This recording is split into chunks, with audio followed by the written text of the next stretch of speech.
Welcome back to Primetime Sports Tuesday. Despite getting a stay of execution from the JFF, it's still uncertain if Blaine will stay on as head coach of the senior reggae girls. Blaine's position was thrown into doubt after a number of players criticized his coaching method.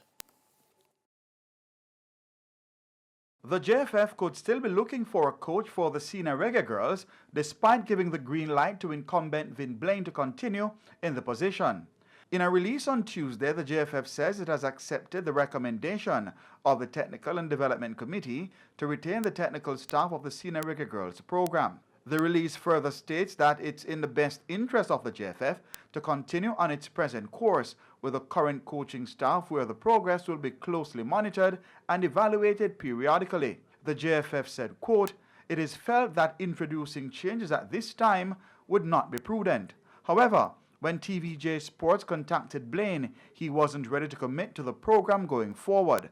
Blaine said, quote, "I am grateful for the support shown by the JFF. However, there are still certain things that have to be discussed with the JFF before I can make a final decision," end quote. A decision could be expected as early as Wednesday this week.